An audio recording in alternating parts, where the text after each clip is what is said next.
I had a conversation with a photographer the other day about a photograph he took. It was a shot with few people, one clear dominant group and another group that seems completely out of place.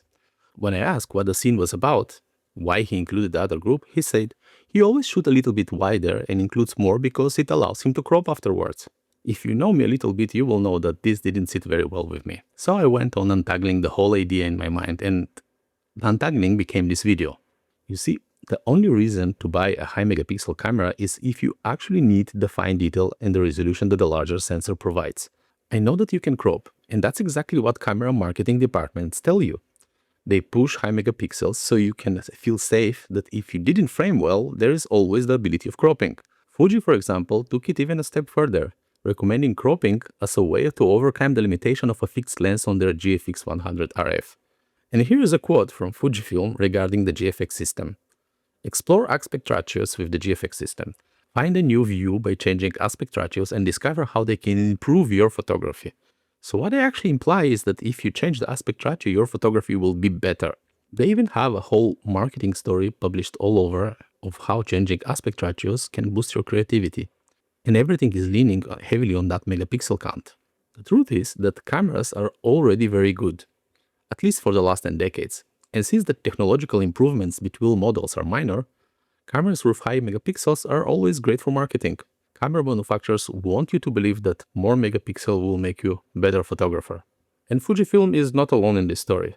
There is Hasselblad, there is the Sony a7R6, even the Leica Q3 is with 60 megapixels today.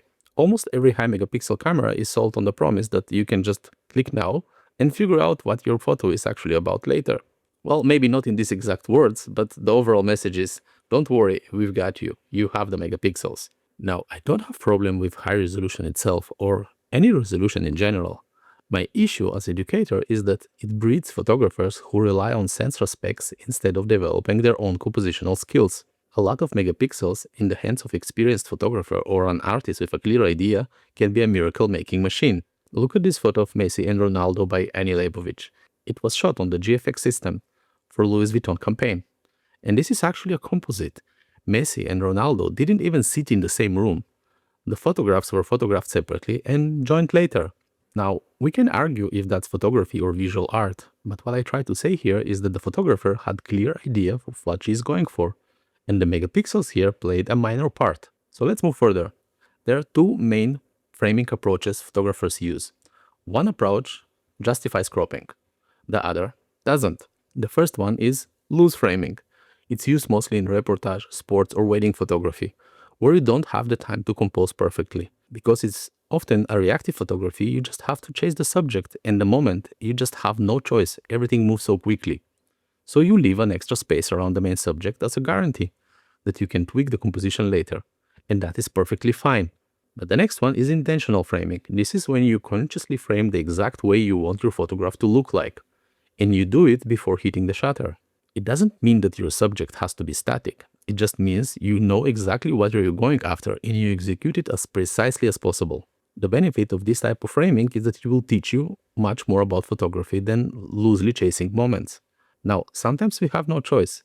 We have to frame loose, but just don't make a habit of it. To become better at photography and faster, you need to master the intentional framing. It will also help you when you need to shoot loosely. You will just be better at it. To do that, you need to cultivate a few core qualities. First one is that you need to learn to see the compositional elements on the scene in front of you. You must learn to recognize these compositional elements before you press the shutter. Because if you can't see the structure of the scene, you can't compose properly. You wouldn't know what belongs in the frame and what needs to be left out. The precondition to intentional framing is learning to truly see. You can grab my 30 days compositional challenge in the description to work exactly on this. It has 30 exercises for 30 days that will gradually teach you to see better with every single day. The second one is to learn to be in the moment. It might seem to you that you are focused on the task, but the truth is that most of the time, the mind is filled with random thoughts that just have very little to do with photography. So when you're thinking about an argument you had earlier or what type of pizza you're going to eat after the shooting session, you're not really focused on what's in front of you. You're kind of there, but not really there. And then in one moment, you snap out of the thought and you realize that you're in the middle of a photography session and you start chasing. This is where loose framing happens. So to avoid that chasing, learn to be in the moment. I wrote a short article on my blog about meditation and photography that might give you some ideas of how to work on that. I will link that one in the description as well. The next one is to learn to anticipate. It's connected to the previous one, but it extends further. If you learn to observe what's in front of you, you will notice recurring patterns. And with time, you will learn to see how these patterns develop and moments build up, which will allow you to be ready with your framing for its climax. But so you don't miss that climax, you need to learn to be very fast, which involves two things. The first one is genuinely knowing how to operate your gear as quick as possible. If you still freeze and think of your settings thinking that the world will stop until you set your camera and you are ready, you are far behind. Nothing is waiting for you out there. The second thing is to learn to visually process the scene fast. And that again comes to seeing what's in front of you and making quick decision of what stays in and what goes out. Intentional framing doesn't mean slow framing. It means fast, decisive framing. The urge to shoot loose and crop later often comes from panic and from fear of missing the moment because your visual processing is too slow or you just saw it too late. By practicing quick scene analysis, you train your brain to recognize patterns, balance, figure to ground, separation, geometry in fractions of a second. This is allowing you to lock on an intentional composition quickly even with fast-moving subjects. But you need to learn and repeat these processes over and over again until they become automatic and very fast. Intentional framing heavily relies on moving your body. You need to instinctively know how your focal length interacts with the physical distance of your subject. You need to be able to calculate your subject's trajectory and movement and anticipate where you need to intercept them and evaluate how the background and the light interact in the same time. All this makes it one hell of a calculation habit to make. But trust me, it's possible. The key to develop this is that you don't shoot from where it's comfortable, that spot when you saw the subject, but rather from the spot where the frame demands you to be. A quick quality of intentional framing and photography is strict discipline.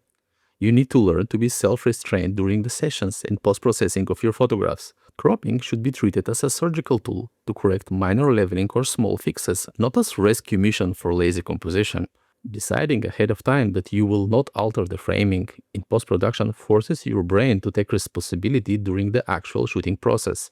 When photographers rely on high megapixel counts to fix their mistakes later, they tend to shoot loosely and extensively without editing in their mind first. High megapixels create this safety net that encourages a lot of sloppy decisions.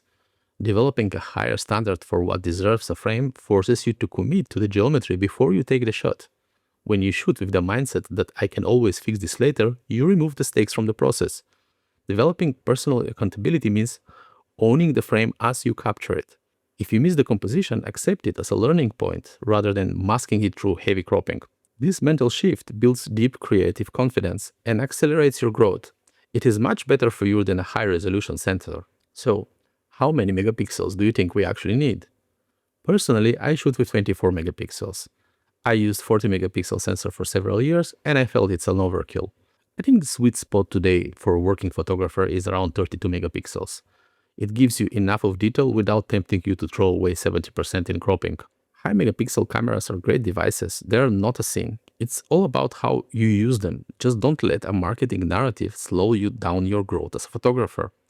Shoot intentionally and the progress will follow. Happy shooting and see you next time.